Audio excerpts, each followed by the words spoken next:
Haleluya bakunzi barabohora TV, ndabashuhuje mu izina rya Yesu. Amazina ni Betty, nkuko tumenyeranye hano kuri Arabohora TV. Ndabasuhuje mwese mugira amahoro y'Imana. Uyu mwanya rero nejejwe n'Imana mu mutima wanjye. Mfite amashimwe akomeye ko Imana ibarinze natwe ikaturinda tukaba turi bazima. Imana ishimwe. Turangije umwaka turi bazima, nta kintu twatanze, nta zindi mbaraga, n'ubuntu bw'Imana gusa. Kubera ko rero Imana yatugiriye ubuntu tukaba turi amahoro. Hari ijambo numva twaganira. Yesu ashimwe cyane.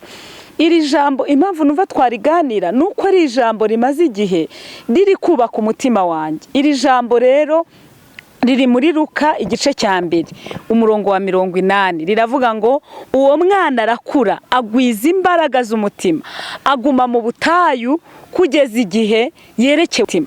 Mu bintu byose ubona biri kuguca intege, ugomba kugwiza imbaraga z'umutima. Haleluya.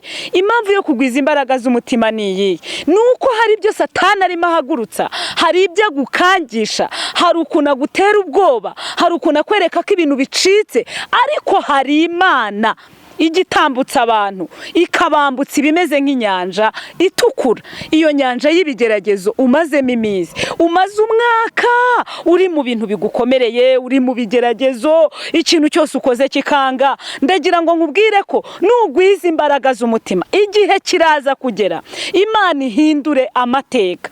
Kubera iki Imana ihindura amateka? Nuko Imana ishyigikira abakiranutsi. Ntabwo Imana izigera ishyigikira icyaha, ntabwo Imana izigera ishyigikira abantu bari gukora ibizira. Imana irashaka ko abantu bakizwa bakava mu byaha. Iyo abantu bavuye mu byaha, n'inzego z'umutekano ziroroherwa, n'inzego za leta ziroroherwa. Kubera iki? Hari imbaraga Imana itanga. Uwo mwana arakura agwiza imbaraga z'umutima. Kugwiza imbaraga z'umutima ni gute? Ndashaka kubigisha uburyo umuntu akwiriye gusenga, noneho imbaraga z'umutima zikaba nyinshi. Haleluya.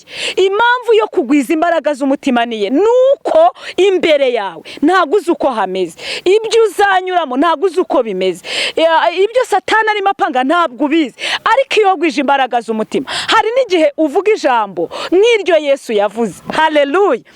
Ukavuga ngo handitswe ngo umuntu natungwa n'ibyo kurya gusa, ahubwo atungwa n'amagambo ava mu kanwa k'Imana. Imana ishyirwe hejuru. Uyu mugoroba rero ndumva nejejwe no kubabwira ngo nimugwize imbaraga z'umutima. Kandi iyo ugwije imbaraga z'umutima, uyu munsi Imana ikagutiza ku mbaraga, ntibivuze yuko warangije tayari. Uracyazikeneye. Ukeneye n'imbaraga z'ikindi gihe, ukeneye n'imbaraga z'ejo. Tuvuga uyu munsi wiyirije, Imana iguha imbaraga. Ukeneye imbaraga na mu gitondo, ukeneye imbaraga no mu nzu y'Imana, ukeneye imbaraga no mu kazi ukora. Impamvu ni iyi: isi irimo iradukurura cyane, ibyaha bimaze kuba byinshi cyane, abantu bamaze kugenda banamuka, isi yabamazemo imbaraga. Ariko Imana ntizakunda ko ubwoko bw'Imana burangira. Imana izatanga imbaraga, izatanga ubushobozi.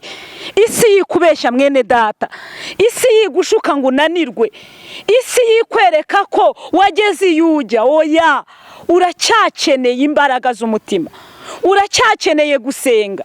Niba Yesu yarajyaga asenga akazamuka akajya mu butayu, ari Yesu umwana w'Imana isumba byose, wowe ntukeneye kujyayo? Wowe ntukeneye imbaraga? Ukeneye imbaraga.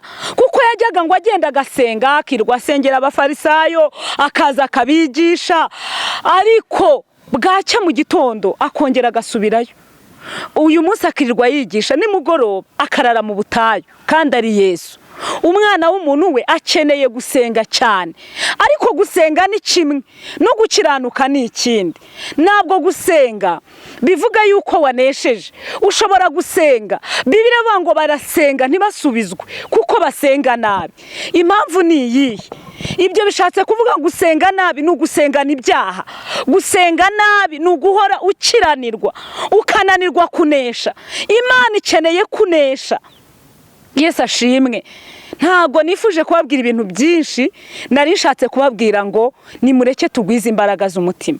Imana yakurinze muri uyu mwaka utambutse, izakurinda no mu wundi, izakurinda no muri uyu urangije, kuva mu kwa mbere kugeza mu kwa 12. Imana ikurinze uri muzima, nta manuka wakoze. Mfasha duha Imana icyubahiro, tuyishimire cyane iby'imbaraga yakoze. Iyo Mana ntiyananiwe, iyo Mana ntisaza, iyo Mana ntiyitwaza akabando, iyo Mana iravugana nawe ngo ndaje nongere nguha imbaraga z'umutima, kuko ibigutegereje ni byinshi. Ariko nusenga ukagwiza imbaraga z'umutima bizagenda neza. Imana ibaha umugisha. Iri ni ijambo nifuza ko ribafasha. Reka mbasengere. Waba waracogoye, waba warananiwe kugwiza imbaraga z'umutima, waba uri mu kigeragezo no mu kazi bakaba bakwiba amadosiye barangiza bakayakubaza, ibyo ni ibigeragezo. Ukeneye imbaraga z'umutima, ntabwo ukwiriye gusakuza cyane, ahubwo tuza umenye ngo Imana irabivugaho iki. Ese Imana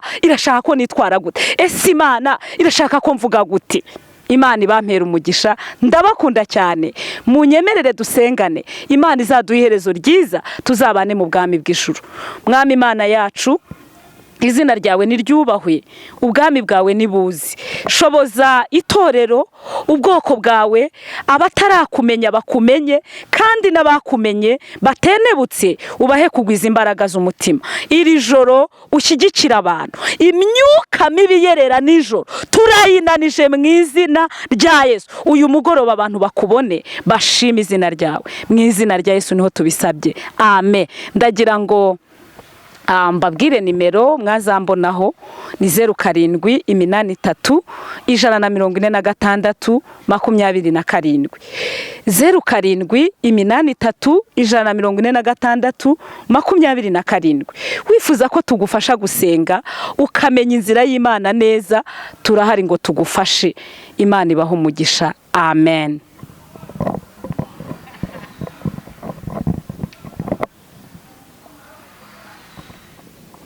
Arabohora TV, Arabohora TV, ishakiro ry'ubutumwa bwiza, umusemburo w'agakiza.